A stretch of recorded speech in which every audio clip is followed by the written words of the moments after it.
고난주간 수요일의 예수님의 행적은 불확실합니다. 학자들 간의 이견들이 있지만 많은 학자들 경우에는 고난주간 수요일에 예수님께서는 베다니에 머물면서 쉬시고 침묵하셨다, 이렇게 말들을 합니다. 그런데 오늘 본문에 보게 되면 마가는 복음서를 기록을 할 때에 예수님께 향유를 부은 한 여인의 사건을 마치 수요일 날 일어났던 것을 확정적으로 이렇게 기록을 하는 것을 볼 수가 있습니다. 불확실한데 이렇게 확정적인 것처럼 기록하는 이유가 있습니다. 오늘 본문 바로 앞부분을 보게 되면 1절과 2절에서는 대제사장들과 서기관들이 흉계로 예수님을 잡아 죽이려고 모의하는 내용이 기록되어져 있고, 그리고 본문 다음에 10절과 11절을 보게 되면 가룟 유다가 예수님을 파는 장면, 배반하는 장면이 기록이 되어져 있습니다. 복음서 저자는 의도적으로 이 사건을 그 가운데 기록함으로 대제사장들과 서기관들의 배반과 타락, 가룟 유다의 배반, 이런 것들과 한 여인의 주님을 향한 사랑, 주님께 향한 헌신된 사랑을 비교하는 것입니다. 온전한 헌신과 끔찍한 타락을 비교해 보고 있는 것입니다. 3절 말씀을 보겠습니다. 예수께서 베다니 나병 환자 시몬의 집에서 식사하실 때에 한 여자가 매우 값진 향유 곧 순전한 나드 한 옥합을 가지고 와서 그 옥합을 깨뜨려 예수의 머리에 부으니, 베다니 나병 환자 시몬이라고 하는 말은 나병을 앓고 있었지만 예수님께로부터 치료받아서 회복된 시몬이라는 뜻이죠. 나병 환자를 있는 그대로는 가까이 할 수가 없을 것이고, 예수님께서 고쳐주셨고 그 고침 받은 것이 감사해서 예수님과 제자들을 초청해서 잔치를 베푼 것입니다. 잔치가 한창 진행되고 있을 때에 한 여인이 값비싼 향유, 순전한 나드 옥합을 가지고 와가지고는 옥합을 깨뜨려서 예수님의 머리에 부었습니다. 이 옥합에 든 향유의 값어치는 오늘 본문에 보면 300데나리온이라고 기록을 하고 있는데요, 여러분이 알고 있는 것처럼 1데나리온은 당시 노동자의 하루 품삯이었습니다. 300데나리온은 300일 동안 노동자가 일을 하고 얻은 품삯을 한 푼도 쓰지 않고 모은 것, 엄청난 금액이죠. 요즘에 노동자의 하루 품삯이 얼마인지는 제가 잘 모르겠는데, 예를 들면 넉넉히 잡아서 한 10만 원쯤이라면은 3천만 원 정도에 해당되는 엄청난 비싼 것입니다. 그것을 예수님의 머리에 부은 것입니다. 여기서 우리는 한 가지 중요한 질문을 하게 되는데요, 이 질문을 여러분이 들으실 때 한번 속으로 생각을 해보시면 좋겠습니다. 대제사장들과 서기관들은 하나님께 가까이 나가 있는 사람들입니다. 그들은 하나님께 제사를 드리고 하나님의 말씀을 가르치고 어느 누구보다도 하나님이 어떤 분이신지를 안다고 자부하는 사람들인데, 하나님의 아들을 잡아서 죽이려는 흉계를 꾸미고 있습니다. 이유가 무엇이겠습니까? 가룟 유다는 지난 3년여 동안 예수님과 함께 지냈습니다. 예수님 가시는 곳에 함께 가고 머무는 곳에 함께 머물고 예수님이 행하신 일을 보았고 그분이 어떤 분이신가를 그 가까이서 본 사람이었는데, 아니 예수님을 바라버리는, 배반하는 일, 어떻게 그럴 수가 있겠습니까? 이와는 반대의 장면이 오늘 본문에 기록이 되어 있습니다. 여기 한 여자가 등장을 하는데 이름도 기록되어 있지 않습니다. 아주 평범한 보통 여자입니다. 그런데 이 여자인 경우는 자기가 가지고 있는 것 중에 가장 귀하다고 하겠죠. 그 귀하고 귀한 것을 옥합을 깨뜨려서 주님의 머리에 붓는 헌신된 사랑을 보여준 이유가 무엇이겠습니까? 그 이유에 대해서 우리는 이렇게 말씀을 드릴 수 있습니다. 한번 따라합니다. 주님의 사랑에 대한 인식 차이 때문이다. 주님의 사랑에 대한 무지함이 하나님의 아들을 죽음으로 몰아가고 그리고 스승을 배반하는 일이 있게 된 것이고요. 주님의 사랑에 대한 분명한 인식이 주님께서 나를 얼마나 사랑하시는지 그리고 그 사랑에 대한 감격이 가지고 있는 소중한 것을 아낌없이 주님께 부어드리게 되는 일이 일어나게 된 것입니다. 사랑하는 여러분, 기억하십시오. 주님의 사랑에 대한 인식이 삶의 모습을 결정합니다.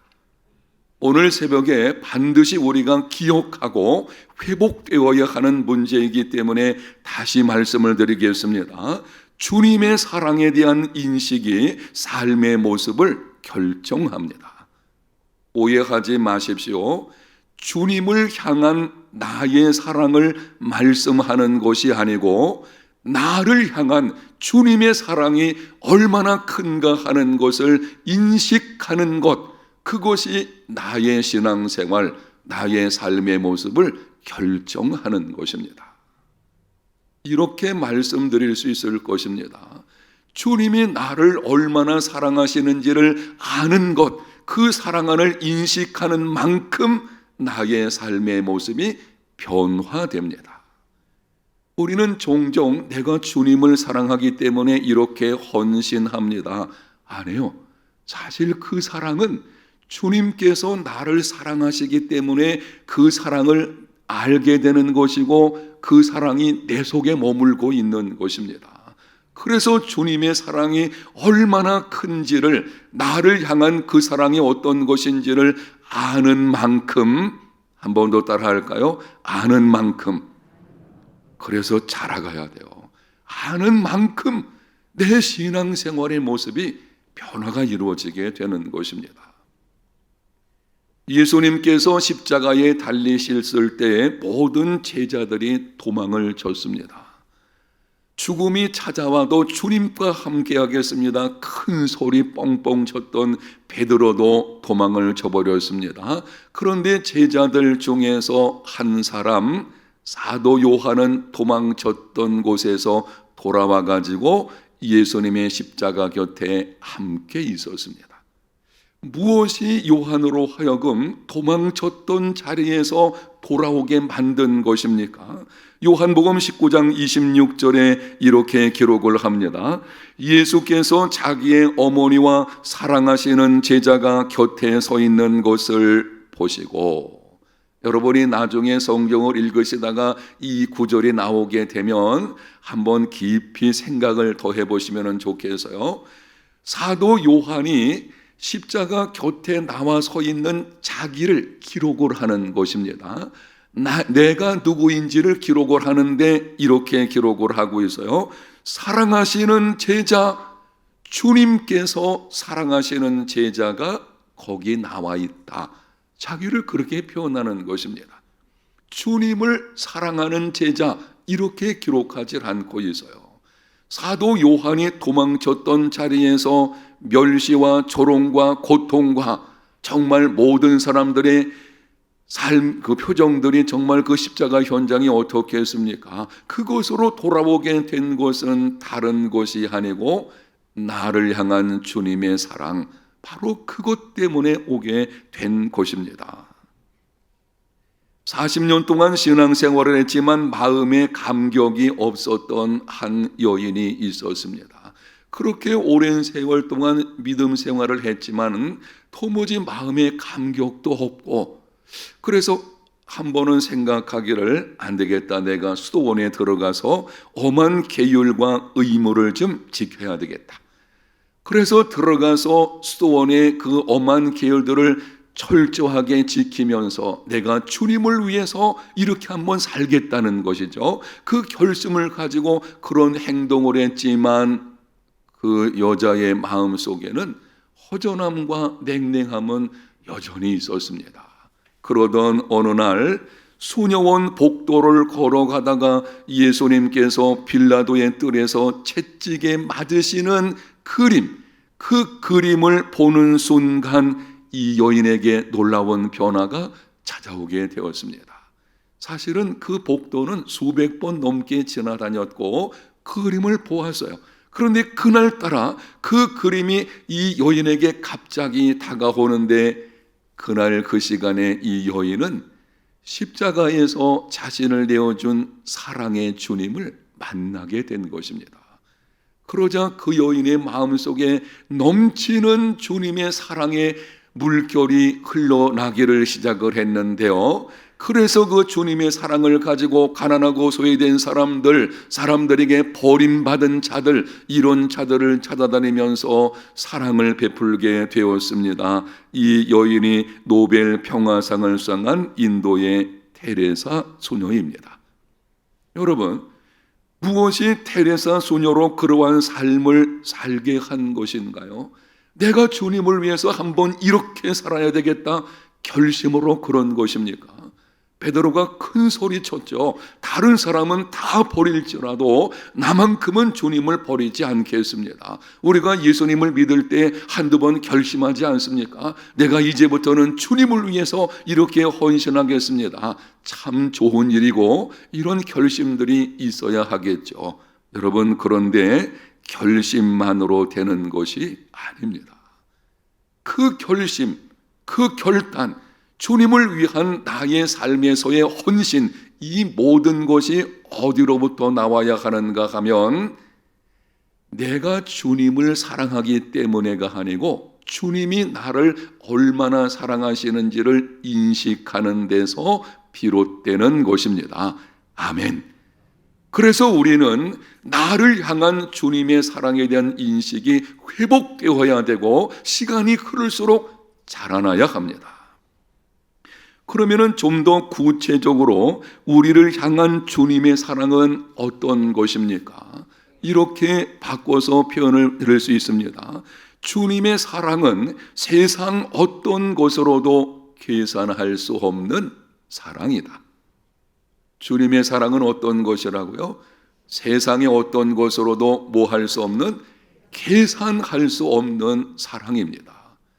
우리가 구원받은 것은 금이나 은같이 썩어질 것으로 된 것이 아닙니다. 흠없고 점없는 어린 양 같은 하나님의 아들의 보배로운 피로 된 것입니다. 우리는 은혜로 값없이 믿음으로 구원을 받다 보니 구원받은 것에 대한 이 구원의 가치를 좀 소홀히 하는 경우들이 없지 않아 있는 것을 보게 되는데요. 사실은 내가 은혜로 믿음으로 말미암아 하나님의 선물로 구원받기까지는 엄청난 대가가 치러진 것이죠. 하나님께서 자기 아들을 이 땅에 보내시고 성자 하나님, 독생자이신 그분께서 우리를 위해서 자기 몸을 십자가에 내어 주시는, 아니 어떻게 성자 하나님이 십자가에서 죽을 수가 있겠습니까? 그 엄청난 대가를 지불하고 우리가 구원을 받게 된 것입니다. 세상의 어떤 재물이나 수고도 결코 갚을 수 없는 희생을 통해서 이루어지게 된 것입니다. 여러분, 그러므로 그 사랑으로 구원받고 그 사랑을 아는 사람은 따라합니다. 계산하지 않는 믿음, 그런 삶이 되어야 합니다. 결코 갚을 수 없는, 계산할 수 없는 그 엄청난 은혜로 말미암아 우리가 구원받아서요, 그게 우리를 향한 주님의 사랑이거든요. 적어도 우리가 그 사랑을 안다고 하면 하나님 앞에서 계산하지 않는 믿음의 삶이 되어야 합니다. 여기 한 여자가 예수님의 머리에 옥합을 깨뜨려서 향로를 부었을 때에 제자들의 반응이 어떠했는지 4절과 5절에 기록을 합니다. 어떤 사람들이 화를 내어 서로 말하되 어찌하여 이 향유를 허비하는가? 이 향유를 300데나리온 이상에 팔아 가난한 자들에게 줄 수 있었겠도다. 어떤 사람들은 제자들을 가리키는 것입니다. 제자들이 하는 말을 들어보게 되면 상당히 좀 설득력 있게 보이지 않습니까? 아니, 그 엄청난 금액에 해당되는 것 예수님의 머리에 부으면 잠시 있다가 그 사라질 거 아니겠어요? 그런데 그것을 팔아서 가난한 사람들을 돕는다고 하면 굶주리고 있는 많은 사람들을 도울 수 있겠죠. 상당히 이성적이고 합리적인 말처럼 보이는 것을 알게 됩니다. 여러분, 그런데 예수님은 그 여자를 칭찬하셨어요. 이렇게 말씀을 하셨습니다. 천하의 복음이 전파되는 곳마다 이 여인이 행한 일도 전하라. 아주 극찬을 받으신 것을 볼 수가 있습니다. 왜 주님께서 그렇게 하시는 것입니까? 주님의 사랑은 세상 어떤 것으로도 계산할 수 없다는 계산하지 않는 믿음, 그 믿음을 여자에게서 보셨기 때문입니다. 그 여인의 마음속에는 계산하지 않는 사랑, 거기에 대한 믿음을 가지고 있는 것입니다. 그러나 제자들은 계산적이었지요. 특별히 가룟 유다의 경우에는 처음부터 계산적으로 예수님을 따른 것입니다. 예수님을 따르면 내가 이 다음에 재무장관쯤 한 자리 얻지 않을까. 그런데 예수님을 보니 이상합니다. 사람들이 왕으로 삼으려고 해도 피하여 가시고, 그리고 본인이 말씀하시기를 얼마 후 지나게 되면 내가 죽게 될 것이다. 이게 이해가 안 되는 것입니다. 아니, 그분이 죽게 된다고 그러면 내가 뭘 얻겠나? 마지막으로 예수님의 몸값을 계산하는 것입니다. 그러면은 예수를 팔아서 흥정하는 거죠. 얼마를 주겠느냐? 이게 가룟 유다 계산적인 믿음이었고, 사실은 다른 제자들도 다름이 없었던 것이죠. 사랑하는 여러분, 하나님 앞에서 계산하지 않는 믿음의 삶이 되시기를 축복합니다. 누가복음 15장에 탕자의 비유가 나옵니다. 둘째 아들이 재산을 모두 허비하고 돌아왔을 때 아버지는 아들이 탕진해버린 재산을 계산하지 않았습니다. 아들이 다 잃어버리고 왔어요. 아버지가 야, 네가 가지고 나간 재산이 얼마나 되는지 아느냐? 너 그 많은 것을 어떻게 그렇게 허비할 수 있나? 그 재산 계산하지 않았습니다. 아버지의 관심은 아들이 잃어버린 재산이 아니고 아들에게 있었습니다.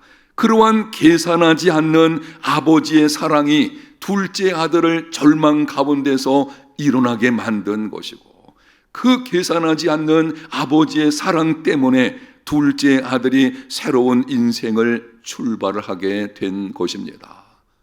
여러분, 왜 자녀가 변화되지 않는 것입니까? 왜 가정이 변화되지 않고 직장이 변화되지 않고 인간관계가 변화되지 않는 것입니까? 이유가 여러 가지 있을 수 있겠지만 변화가 이루어지지 않는 중요한 이유 중에 하나는 늘 이해 득실을 다지기 때문입니다. 계산하는 것입니다. 사랑한다고 하면서도 뒤에서는 계산기를 가지고 계산하는 모습, 심지어는 부부 사이에서도 계산하는 사람이 있는 것을 보게 됩니다. 계산적인 사랑은 진정한 사랑이 아닙니다. 현대인들이 좋아하는 삶의 원칙이 하나 있죠. 주고받는 원칙입니다.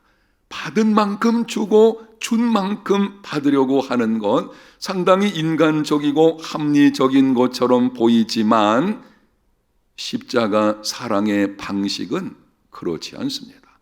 성경이 말씀하는 그리스도인의 삶의 방식은 거기에 있지 않습니다. 그리스도인의 삶이 어떠해야 되는지 예수님께서 말씀하셨습니다. 마태복음 5장 46절과 47절 영상에는 말씀을 같이 한번 읽겠습니다. 너희가 너희를 사랑하는 자를 사랑하면 무슨 상이 있으리요? 세리도 이같이 아니하느냐? 또 너희가 너희 형제에게만 무난하면 남보다 더하는 것이 무엇이냐? 이방인들도 이같이 아니하느냐? 주님께서 우리에게 분명하게 말씀하시죠. 남보다 더하는 것이 무엇이냐? 이 말씀은 쉽게 말하면 계산하지 말라는 것입니다. 너희들을 힘들게 하고 고통을 준 사람들, 그들까지 너희가 사랑해야 되는데 우리에게 하시는 말씀이 악을 선으로 갚으라, 원수를 사랑함으로 위에서 축복하며 기도하라, 그런 삶이 되어야 되는데 그렇게 되려면은 계산하지 말아야 합니다. 그 사람 때문에 내가 받은 얼마나 큰 것이 손실이 되는지, 그리고 고통이 얼마나 큰지 그것을 계산하게 되면은요 절대 용서할 수 없습니다. 계산하지 않는 믿음의 사람이 되시기를 축복합니다. 십자가는 계산할 수 없는 주님의 사랑의 표현입니다. 그러므로 그 사랑을 아는 사람은 계산하지 않습니다. 혹시 오늘 말씀을 듣는 저와 여러분들 중에 늘 계산하는, 하나님 앞에서 시간을 계산하고 물질을 계산하고 헌신을 계산하고 그리고 내게 유익되는 한에서 경계를 정해놓죠. 여기까지. 이런 믿음의 생활이 아니죠. 주님께서 우리를 향하신 그 사랑은요 아낌없는 계산하지 않은 사랑이거든요. 그렇다면 우리는 적어도 주님을 향해서 헌신하고자 할 때에, 하나님 앞에서 믿음으로 살려고 할 때에 계산하지 않는 삶이 되시기를 축복합니다. 저는 오늘 새벽에 이 말씀 한 100번 정도 하고 싶어요. 요즘 많은 사람들은요 아주 영악합니다. 계산이 얼마나 빠른지 몰라요. 신앙생활하고 주님을 향해서도 늘 계산하는 게 먼저 이루어지게 되죠. 그러다 보니 이전에 우리 신앙의 선배들이 보여주었던 헌신이라고 하는 말이 점점 멀어지는 것이 아닌가 하는 안타까움이 있는 것을 볼 수 있습니다. 사랑하는 여러분, 혹시 내 마음 속에, 저와 여러분의 마음 속에 계산적인 믿음이 있다면 이렇게 하십시오. 주님의 십자가를 깊이 묵상하십시오. 주님께서 나를 위해서 어떻게 하셨는지를 생각해 보십시오. 주님의 사랑이 얼마나 크고 놀라운지를 깨달아 알 수 있도록 성령의 도우심을 구하십시오. 주님을 향한 나의 사랑이 아니라 나를 향한 주님의 사랑이 나와 내 삶을 변화되게 합니다. 아멘. 이 원리를 우리가 놓치시면 안 됩니다. 다시 말씀드리겠어요. 여러분이 이거 너무 쉽게 생각하시는 경우들이 있어서 주님을 향한 나의 사랑이 아니에요. 주님을 사랑하니까 내가 헌신한다. 맞죠? 그런데 그 사랑은 주님께서 나를 사랑하시기 때문에 내 속에 머물게 있는 것입니다. 그래서 그 주님께서 나를 사랑하시는 것이 얼마나 큰지를 더 깊이 알아갈 때에, 그렇게 되면 계산하지 않는 믿음이 이루어지게 될 것이고, 오늘 새벽에 십자가 능력을 회복하려면 주님의 사랑 인식을 회복해야 합니다. 이러한 축복이 저와 여러분의 삶에 넘치시기를 예수님 이름으로 축복합니다. 하나님 아버지, 언제부터인지 모르지만 우리는 하나님 앞에서도 헌신하거나 그리고 이웃을 사랑할 때에도 너무 계산하고 있는지는 보게 됩니다. 이제 우리에게 은혜를 베풀어 주셔서 우리를 향한, 나를 향한 주님의 사랑이 얼마나 큰지를 깊이 인식하고 시간이 흐를수록 그 사랑에 대한 인식이 자라가는 믿음의 걸음이 되게 하여 주시옵소서. 그래서 우리 삶이 변화되게 하시고 성령님 도와주셔서 그 사랑에 대한 감사와 감격으로 우리의 전 삶이 이루어질 수 있도록 은혜를 베풀어 주시기를 원합니다. 예수님 이름으로 기도합니다. 아멘.